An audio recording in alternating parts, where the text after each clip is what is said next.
Assalamualaikum warahmatullahi wabarakatuh.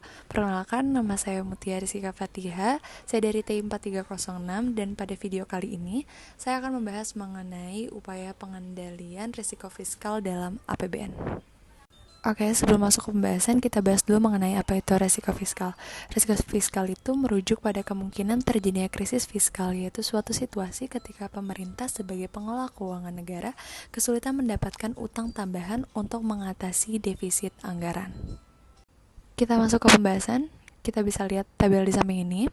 Bahwasanya dalam periode 5 tahun terakhir, pemerintah menerapkan kebijakan fiskal ekspansif secara konsisten untuk menciptakan akselerasi pembangunan nasional, sekaligus menjaga momentum pertumbuhan ekonomi agar tumbuh tetap tinggi dan berkesinambungan.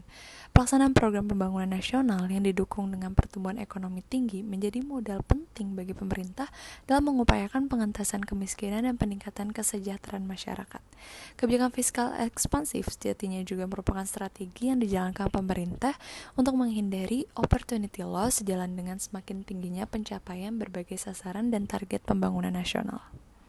Nah, untuk mendukung implementasi kebijakan fiskal yang ekspansif, yang terarah dan terukur, pemerintah mengimplementasikan anggaran defisit yang didasari dengan penguatan pengelolaan kebijakan fiskal yang sehat dan berkesinambungan. Meskipun pemerintah menerapkan kebijakan anggaran defisit, namun kebijakan ini tetap dilakukan dengan upaya pengendalian atau berbagai risiko yang potensi menciptakan deviasi pada kinerja APBN.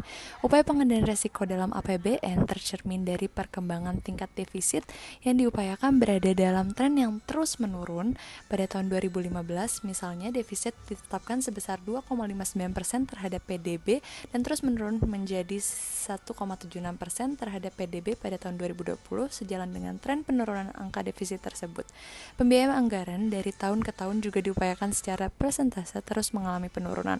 Meskipun defisit dan pembiayaan anggaran bergerak dalam tren yang semakin menurun sebagai upaya pengendalian, namun ini diupayakan tanpa mengurangi pencapaian sasaran dan target pembangunan nasional yang telah ditetapkan dalam rangka meningkatkan kesejahteraan masyarakat. Oke, dan yang terakhir kita masuk ke kesimpulan.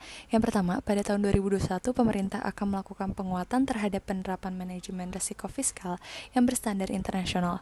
Yang kedua, penguatan manajemen risiko fiskal dilakukan untuk mendukung perwujudan transparansi fiskal sekaligus meningkatkan efektivitas dalam kebijakan berkesinambungan APBN. Ketiga, kebijakan fiskal ekspansif yang diterapkan pemerintah pada tahun 2021 juga akan dilakukan secara terarah dan terukur sebagai instrumen stimulus bagi perekonomian di tengah potensi masih tingginya dampak dan resiko pandemi COVID-19 bagi APBN. Yang ketiga, kebijakan fiskal ekspansif konsolidatif juga akan dijalankan untuk mendukung pencapaian berbagai sasaran dan target pembangunan nasional dengan tetap mengedepankan pengelolaan fiskal yang fleksibel dan berkelanjutan. Hal tersebut akan ditempuh melalui beberapa langkah. Yang pertama yaitu mengendalikan defisit anggaran pada kisaran 3,21 sampai 4,17%. Kedua, menjaga rasio utang terhadap PDB kisaran 36,67 sampai 37,97%, dan ketiga, mendorong negatif keseimbangan primer atau primer balance menurun. Mungkin cukup sekian apa yang dapat saya sampaikan, kurang lebihnya mohon maaf. Assalamualaikum warahmatullahi wabarakatuh.